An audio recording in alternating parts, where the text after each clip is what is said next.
Matt Schaff and Jared Smola here to give you the top 5 running back plays for the Week 3 DFS main slate. Jared, who's up first on your list? I want to pay up for Tony Pollard. The usage has been insane so far. Pollard has 39 carries and 11 targets through 2 games, and that's despite getting pulled early in that Week 1 blowout win over the Giants. And I think most importantly, something we weren't sure of coming into the season was Pollard's role at the goal line. He's getting those carries. He's handled 80% of the Cowboys' carries inside the 10-yard line. He easily leads the entire league with 12 total carries inside the 10. He's getting the workload. We know he's a really good player, and he's in this matchup against the Cardinals with the Cowboys. Massive favorites, 27.75 point implied total. Pollard has 30-point upside this week, and I definitely, want some of that in my lineups. And the offense has had no trouble scoring points despite letting Kellen Moore go and switching to Mike McCarthy. So we'll see if that continues, but nothing to dislike about Tony Pollard to this point. Yep. Who's up next on your running back list? Travis Etienne. I think this is a pretty obvious bounce back spot for the Jags offense after disappointing against the Chiefs last week. The Jags have a 26.5 point implied total. You can attack Houston on the ground or through the air, but based on the early numbers so far, they're a worse run defense. Actually, they're dead last in run defense DVOA. So, and with Jacksonville being big favorites in this game, I think it sets up as an ETN spot. And he has also been getting excellent usage so far. 77% snap rate, 77% of Jacksonville's running back carries, and an 11% target share. So another guy who, getting the workload, talented player, and a good matchup.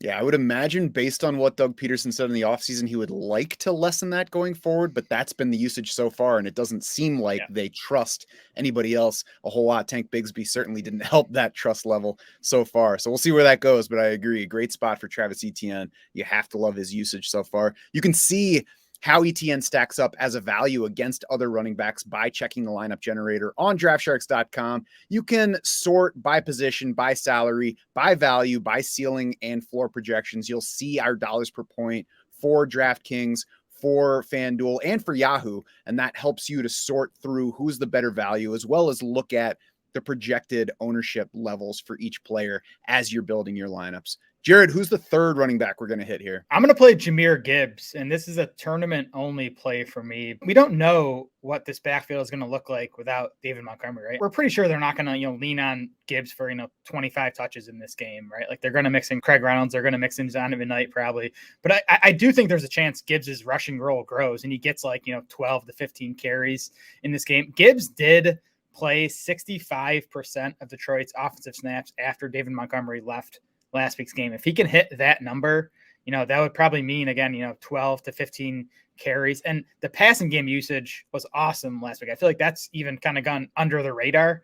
9 targets on a 26% target share for Gibbs last week. So if you get that plus an increased role, and we should mention that Amon-Ra St. Brown is dealing with some sort of foot or toe issue that I think he's going to play on Sunday, but it might limit him, and that could mean more Gibbs in the short passing game. So I'm going to take a shot on a guy this talented in a solid matchup against Atlanta that has a chance to get 20 touches this week. Is that only a DraftKings play for Gibbs for the full PPR, or are you also looking his way for FanDuel or Yahoo on half PPR? Definitely prefer him on DraftKings with the full PPR, but he's only 7K on FanDuel, so I think he's worth considering in tournaments on FanDuel as well. And probably going to draw lower ownership on FanDuel and Yahoo than he will on DraftKings because, everybody looks at Gibbs right now and sees him as primarily a PPR target. Yep. Number 4 on this list is a guy that, if you counted on him last week, let you down. Why is he not going to this time? Joshua Kelley is probably my favorite tournament play at running back this week. I even think he's in play for cash games. He's $5,400 on DraftKings, $6,100 on FanDuel. We actually have him as the second best value on both sites at running back by our dollars per point rankings. The usage was there for Kelley last week. 74% of the snaps, a 64% route rate, got 13 of the 18 running back carries. He just ran into that Titans run defense that, really for a few years now just has not allowed much on the ground. Much, much better matchup for Josh Kelley this week. Minnesota is 27th in run defense DVOA. We obviously just saw him allow that massive game last Thursday night to DeAndre Swift. The Vikings are allowing 4.8 yards per carry to running backs on the season. And we obviously just want a piece of this Chargers-Vikings game. Easily the highest over-under for the entire season so far. It's at 54 points last I checked. I think the passing games are going to be chalky. I think going to, Kelley and playing the Chargers running game is a way to, get exposure to this game, but get it in a different way. Last running back that you've got on your list, who is it? Yeah, this is definitely tournament only. It's, kind of my running back flyer for the week. Kendre Miller of the Saints. He's down at $4,300 on DraftKings. He's $4,600 on Fanduel. So he's a nice salary saver.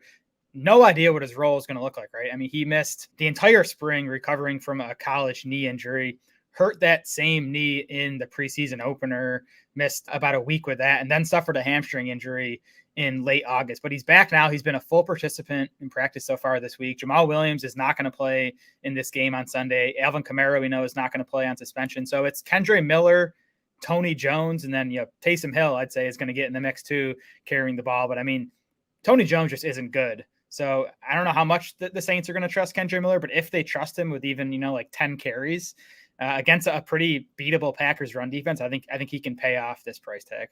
Now, to be fair, Tony Jones Jr. is not very good. We don't know about senior. Maybe he's a better running back.